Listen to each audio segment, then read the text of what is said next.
Well, good afternoon, everyone. And we'll just wait just a couple of seconds to allow everyone to get into the Facebook Live here before we get into the topic today. I hope you're having a great day. And I just saw the thumbs up from Don and saw him on a Zoom call earlier today. Thanks, Don, for coming on. One of the things that I have mentioned is that I never pre planned. Hi, Paula. I never pre planned what I'm going to talk about on a particular Facebook Live call. And so today, when I was getting ready to come into the office, I had this word that just kept coming up and coming up for me, and that was the word lifestyle. And so that's what we're going to talk about today. Hey, Dave, how are you doing? And it's really about living your desired lifestyle today. So much of the time, we're always thinking that's something in the future. And I think that is really stimulated around the concept that if I can't have it all, I don't want any. It has to be totally complete for me to start living the lifestyle or quote of my dreams. And so, hey, Janice, thanks for coming on. And by the way, guys, when you come on, just let me know where you're watching from, if you would. Just put it in the comments. And I so appreciate you sharing and doing the likes and all of that. I really appreciate it. But looking at the concept of lifestyle, the first thing I think we really need to do is look and ask the question, what is the definition of lifestyle that you have? What is the specifics that you're wanting in a lifestyle that you're designing and wanting to enjoy for maybe not only for you, but your family and friends that you care about? Hey, Steve, thanks for coming on. And so maybe it's around money. Usually money comes up about this in this arena first. And it's not about necessarily money in the bank, or if I don't have enough money for the lifestyle, I don't want it at all. Money does come into it, but what I want to suggest here is that let's not allow money to stop the desired lifestyle to be enjoyed in the process today. And so it could be around travel. I know that Shelly Rempe is my travel agent. It's the Concierge Travel of Omaha. Some of the trips that I have been on in the last couple of years, it has just been phenomenal, and they haven't been that expensive. But I had someone that I knew the ins and outs of the travel industry, and I was able to get some really phenomenal deals. So where do you want it? Maybe it's around travel. How about downtime? Downtime, hey, Candy. The downtime can be very tenuous because we feel like we always have to be doing something, and we have to be out there, and we have to be producing. But what about lifestyle? Lifestyle, when I ask my clients, I say, what is one of the things that you really want? And they go, I just want to, relax. Hey, Angela, thanks for coming on. I just want to relax. I want to enjoy, maybe sitting by a river or sitting on the beach listening to the ocean waves. That's where I enjoy. And so, but we have this energy or this concept that downtime is only something we're going to do later on. In the generation before mine, retirement was on the porch with a rocking chair, and just maybe singing a song. That was retirement. The baby boom generation and after were very active. We're very wanting to accomplish still and have an impact. But if we don't have that downtime, sometimes we get a little dull and we don't have as much impact as we would like to have. What about time freedom on your calendar? To be able to choose what goes on, and instead of having everyone choose what you do and having that proverbial tail wagging the dog. Self-care, health. I have people go, I want to be healthy, but I don't have time.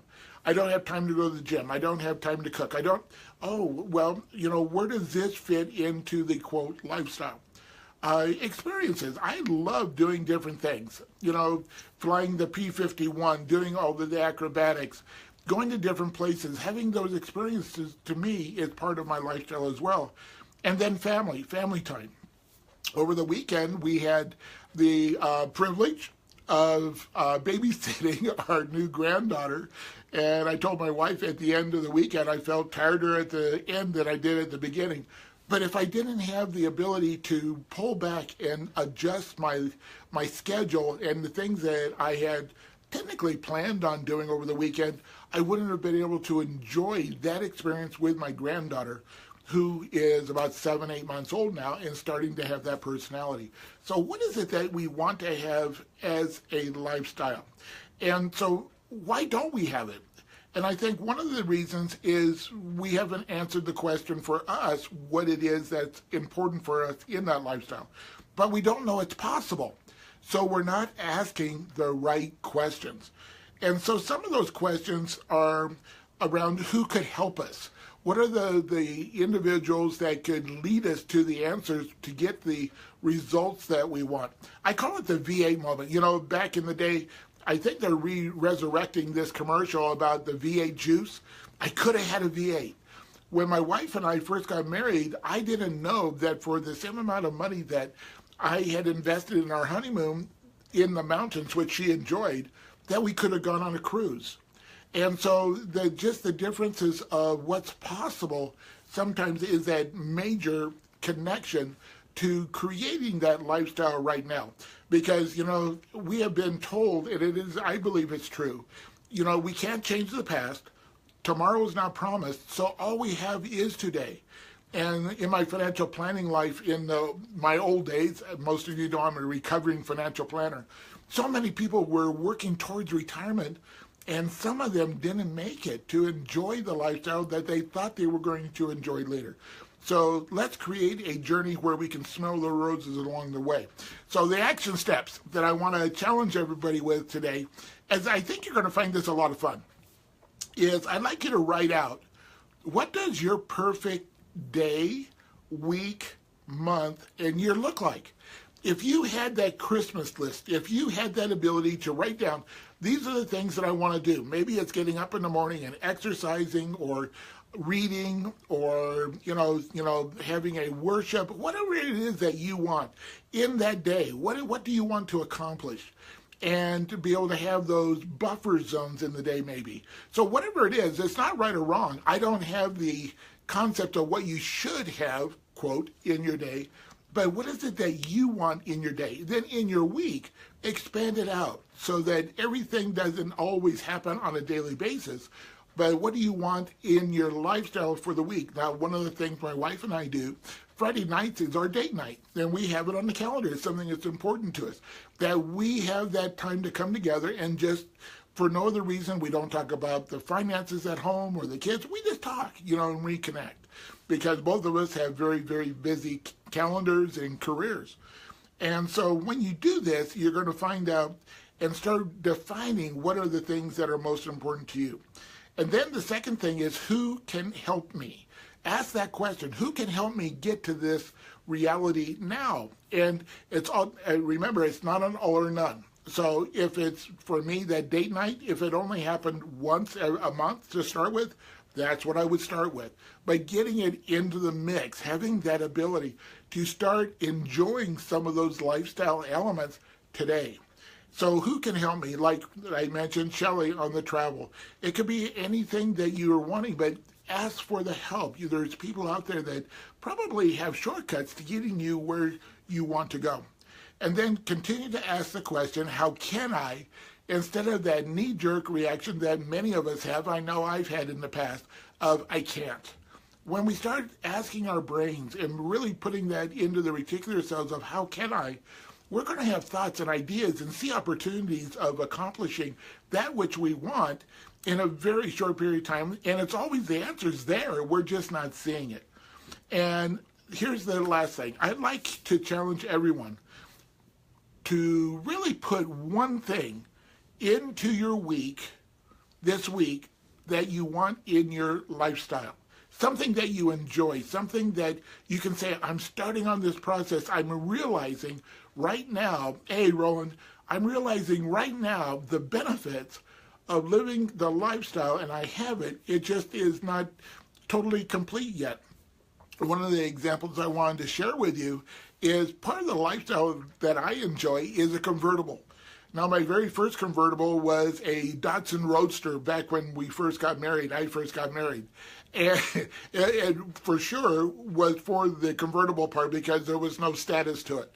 And then my second was a Sebring convertible, a Chrysler. It was a cool car. But again, I wanted the experience. It wasn't so much to have a, quote, luxury car or having, some status around it.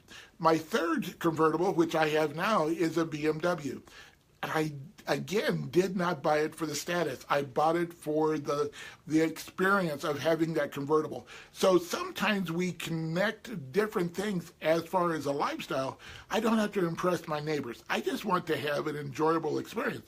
For that reason, I didn't have to spend $80,000 on a BMW convertible. I bought a used one.